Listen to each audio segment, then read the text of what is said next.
kami dari kelompok 3, kami akan mempresentasikan hasil kerja kelompok kami untuk program talk show Minggu Panas yang akan ditayangkan di MDTV. Perkenalkan, nama saya Rizky Fajar Saputra, NIM saya 24 96 4073. Saya Muhammad Putra Senjaya Giri, NIM 2496 4088. Saya Matias Nur Cahyo, NIM 2496 4040. Saya Nabila Zawai Cia dengan NIM 24964028.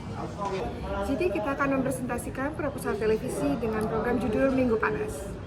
Tujuan dan sasaran dari program Minggu Panas ini adalah yang pertama, mendalamkan pemahaman, membantu memahami latar belakang, dampak dan konteks dari berbagai isu yang sedang hangat. Yang kedua, memberikan perspektif beragam, menyajikan diskusi dengan beragam narasumber dari berbagai latar belakang agar audiens dapat melihat permasalahan dari berbagai sudut pandang. Yang ketiga adalah membangun kesadaran publik, mendorong pemirsa untuk lebih kritis dan bijak dalam menerima informasi di tengah maraknya hoaks dan berita palsu. Program Minggu Panas ini memberikan kesan bahwa program ini akan membahas berita-berita yang akan terjadi dalam waktu dekat, menyajikan informasi yang segera hadir dan relevan untuk waktu dekat. Target audiens dari program Minggu Panas ini itu memiliki dua gender, bisa laki-laki dan perempuan dengan usia 25-30 tahun. Pekerjaannya bisa mahasiswa, freelance, pekerja kantoran, ibu rumah tangga dengan latar semua kalangan. Tujuan program meningkatkan kesadaran publik terhadap isu sosial, politik, dan ekonomi. Yang kedua, mempromosikan kritis dan berpikir terbuka. Untuk yang ketiga, memberikan pemahaman mendalam tentang isu terkini. Tujuan menyajikan pembahasan mendalam tentang kejadian trending. Untuk host dan karakter host. Deddy Corbuzier, karakteristiknya tajam, kontroversial. Deddy memiliki gaya berbicara yang tegas dan sering membawa perspektif yang berani.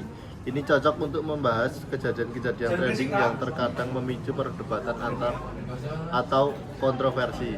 Untuk yang kedua, pengalaman dan kepiawaian dalam wawancara. Dengan pengalaman di dunia media, Deddy bisa mengenali informasi dengan cara mendalam serta mampu mengungkapkan sisi lain dari peristiwa yang sedang dibahas. Untuk yang ketiga, daya tarik yang kuat, karakter dan Joy yang tidak takut berbicara belak-belakan dapat menarik penonton yang ingin melihat diskusi yang lebih terbuka dan tanpa batasan. Untuk tone dan style, energik dan segar, suasana yang ceria dan penuh semangat, menghadirkan pembahasan yang ringan namun tetap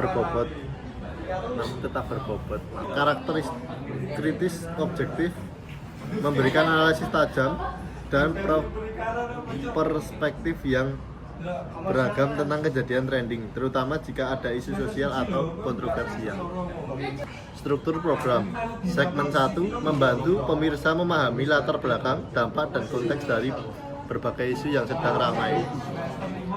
Yang kedua, segmen kedua menyajikan diskusi dengan beragam narasumber dari berbagai latar belakang agar audiens dapat melihat permasalahan dari berbagai sudut pandang.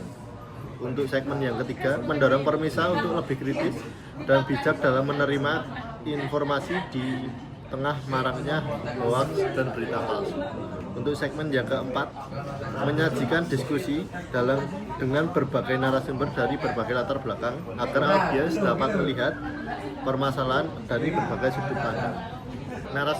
Sebagai narasumber, Gus Miftah membawa perspektif yang dapat memperkaya diskusi dalam Minggu Panas. Mengingat isu yang baru-baru ini muncul terkait pernyataan yang mengatakan goblok kepada penjual es teh, hal ini bisa menjadi topik yang relevan untuk dibahas dalam acara. Dalam perannya sebagai narasumber, Gus Miftah dapat memberikan penjelasan atau klarifikasi mengenai konteks perkataan tersebut, serta perspektif pribadi atau sosial tentang komunikasi, penghargaan, dan masalah yang muncul dalam interaksi sehari-hari. Hal ini juga bisa memberikan diskusi lebih dalam tentang etik, empati, dan bahkan budaya dalam berkomunikasi di masyarakat. Jadwal produksi. Untuk rekrutmen produksi sampai membuat surat perizinan kita buat dari akhir Januari. Untuk meeting sampai pembuatan poster kita buat sampai Februari di awal bulan. Untuk Jadwal produksi untuk screening dan sampai screening 2 kita ambil di pertengahan bulan Februari. Untuk job desk dari masing-masing posisi di kelompok saya adalah di bagian sini. Ini adalah job desk dari masing-masing kelompok saya. Ada produser, sutradara, DOP, cover, editor, dan scriptwriter yang lain. Deskripsi siaran Minggu Panas adalah sebuah talkshow yang menyajikan ulasan menarik tentang kejadian-kejadian dan trending yang viral dalam seminggu terakhir dengan format yang ringan, segar, dan penuh energi. Talkshow ini menghadapi topik-topik yang mulai hangat dunia hiburan, politik, sosial media, hingga isu-isu yang sedang hangat diperbincangkan masyarakat. Dan yang kita gunakan ada di samping sini. Untuk budgetnya ada di samping saya dengan budget yaitu total 2.550.000. Untuk analisis 4P yang pertama adalah program menggunakan channel MDTV yang ditayangkan di sana. Nomor 2, produk menggunakan Minggu Panas adalah talk show. Nomor 3, promosi, kita juga menanyakan program kita di MDTV. Yang keempat, Pris yang kita menggunakan untuk promosi di akun sosial media. Untuk rundown, yang pertama kita menggunakan durasi 60 menit dengan 4 studio live streaming di MDTV. Untuk yang opening kita menggunakan 5 menit. Segmen pertama adalah top 3 trending news di dalam seminggu. Yang kedua adalah segmen hot or not. Untuk segmen ketiga kita menggunakan insight dari para ahli dengan durasi 10 menit. Segmen keempat Minggu Panas Rewind dengan durasi juga 10 menit. Dan yang keempat adalah closing dengan durasi 5 menit. Dan yang untuk terakhir adalah post credit. Untuk crowd position kita ada di samping saya, bisa lebih detailnya ada produser, sutradara, DOP atau kameramen. Yang keempat adalah cover, yang kelima scriptwriting, keenam editor, dan host dan juga art.